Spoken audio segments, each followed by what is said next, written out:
Alright, welcome back to my YouTube channel. I'm Andes Vlog. Ito, talagang mainit-init pa. Matindi ho itong ating bibigyan ng komentaryo, public opinion sapagkat itong kumakalat at mga artikulo na itong kulo dito sa pagtalaga ng PNP SAP diyan sa Davao na wala daw ho Deny ho ng Pro 11 at itong tagapagsalita ng Pro 11 na si Major Catherine De La Rey, spokesperson of Police Regional, ay tungkol dito sa pagtalaga ng dalawang batalyong SAP. Bakit nila ito dinideny? Wala daw ho. Abay, matindi ito. But anyway, mga kaibigan, ito po ang ating tatalakayin at marami pang iba. Kung bago pa lang po kayo sa aking maliit pa na YouTube channel, inaanyayahan ko po kayo, please subscribe. Sabay-sabay po nating i-like ang video na ito kung nagustuhan niyo po. Palakpakan muna mga kaibigan.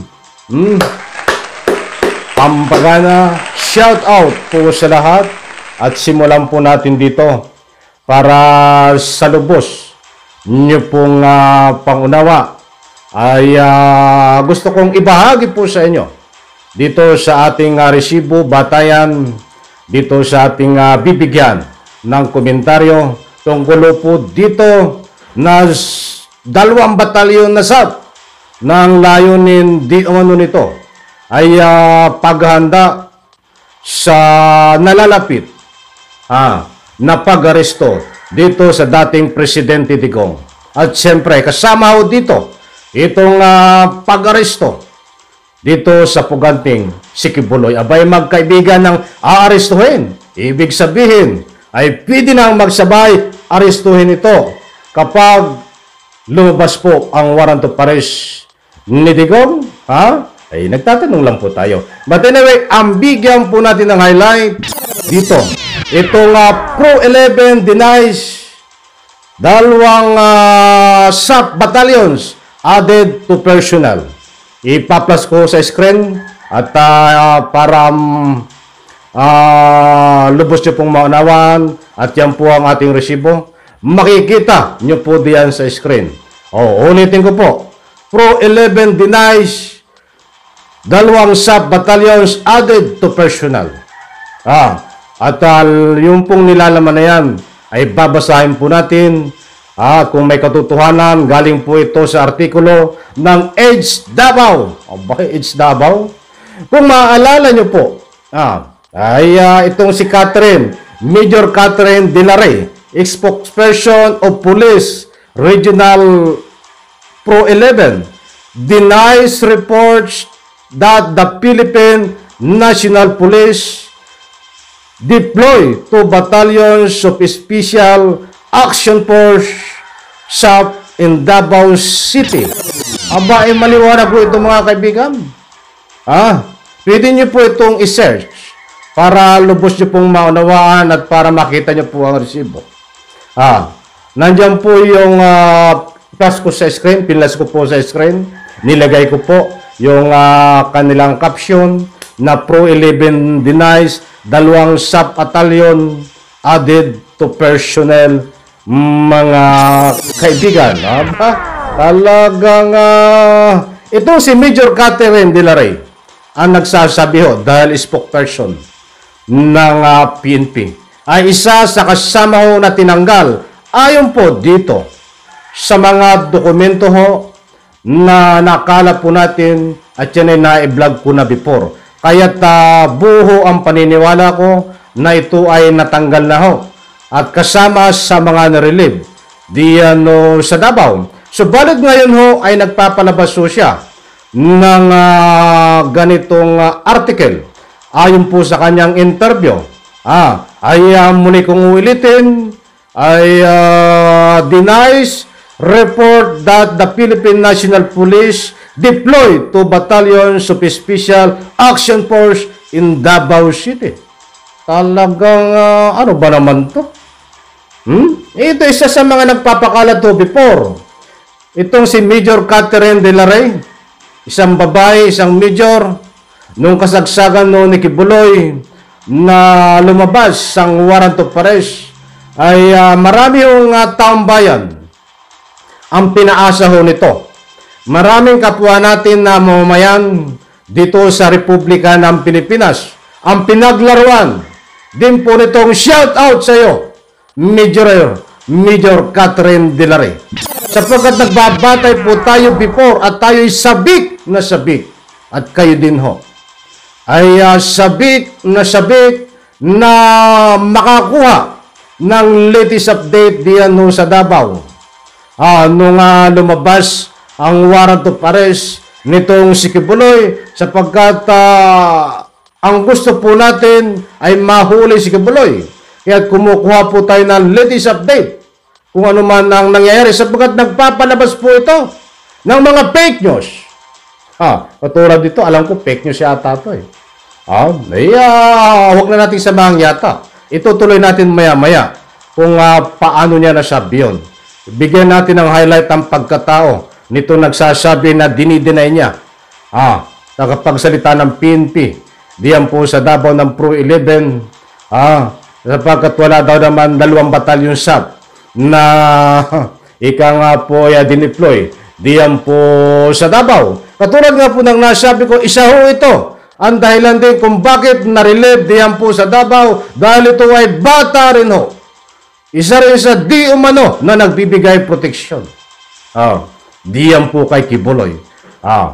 Kaya hindi rin po ika nga po'y matagpuan ang kinaroroonan.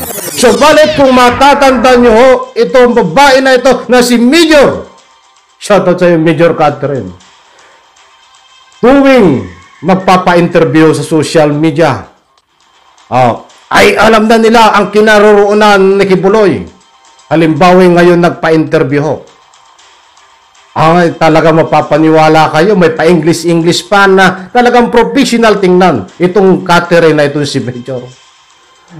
Subalit nahalata ho ng taong bayan at ako. Alam ko nahalata nyo din. Kinabukasan, pag nagpa-interview ho, o another day, after 3 days or 4 days, sabihin natin after 1 week, ang sasabihin na naman sa madlang people, sa mahal nating kababayan, sa lahat ng nanonood, sa kanya, sa social media at media platform, ay biglang nawala. Hindi nila alam ang kinaroroonan ni Kibuloy. Biglang nawala mga kaibigan. Naku po, ay scripted, di ba? Mayroon pa nga itong pinalabas sa social media at ayon sa kanyang interview, pagkatapos niyang masabi na biglang nawala daw, wala na silang komunikasyon, wala na silang alam, idea, clue kung nasaan si Kibuloy. Biglang nagpalabas sila muli na malapit nang mahuli itong si Kibuloy. Ito pong si Major Catherine na ito, mga kaibigan, ang muling nagsabi niyan sa social media. Pagsabing gano'n, muling sinabi niya, mahuhuli na naman si Kibuloy, subalit ika nga po ay wala doon sa kinaroroonan sa pag-search sa kanilang ari-arian. Naku po, mantakin mo. Pinaglaruan ng taong bayan. Pinaikot-ikot mga kaibigan. Yan ang gusto kong ipunto. Maraming rason. Itong si Major Catherine De La Rey, isang babae po na nakasama diyan ho, na na-relieve sa Davao, na dinidinay niya ho na wala daw pong dineploy na 2 batalyon na SAP. Naku po, dapat ba natin paniwalaan ito mga kaibigan? Ituloy ko po para lubos niyo pong maunawaan. The Police Regional Office Pro 11 denied on Wednesday reports that the Philippine National Police PNP deployed 2 battalion of Special Action Force to Davao City. So maliwanag ho. Diretso ko po.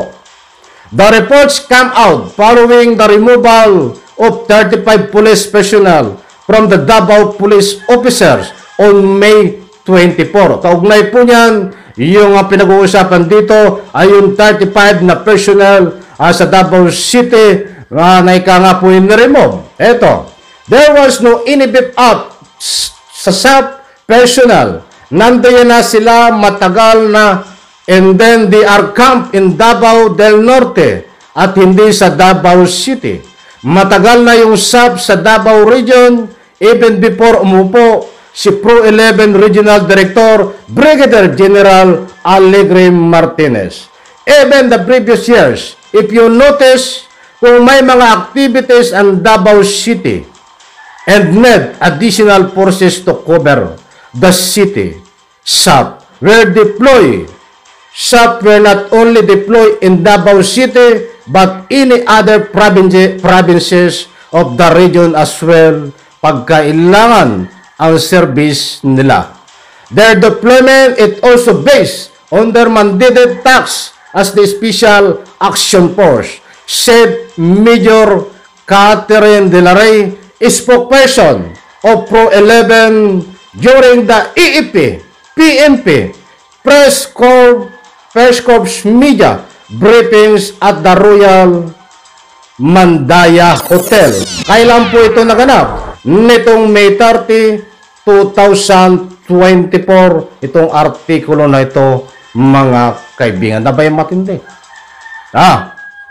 So, naniniwala ho ba kayo, mga kaibigan, dito sinasabi ni Major Catherine na dinidinay, pinabubulaanan niya na wala daw pong deploy ng 2 batalyon na ika nga po'y PNP SAP diyan sa Davao, at dati na daw po yan diyan sa Davao na ika nga po'y nakatambay doon sa Davao del Norte. Mga kaibigan, Nako po, ay bigyan po natin ng parto, mga kaibigan, itong artikulong ito, sapagkat marami na po ang naniniwala dito.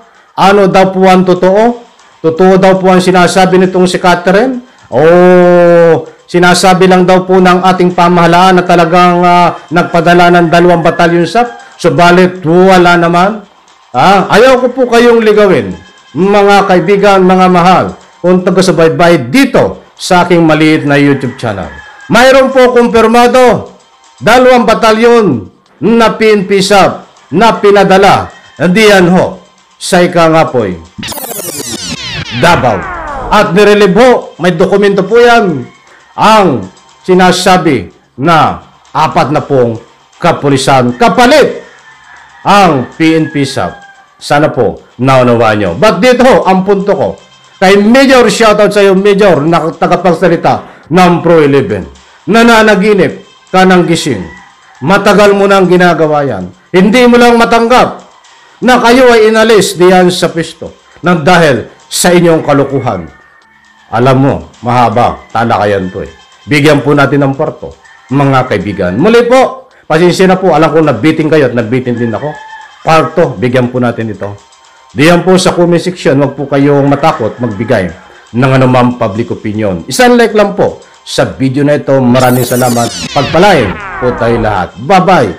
Talakpakan.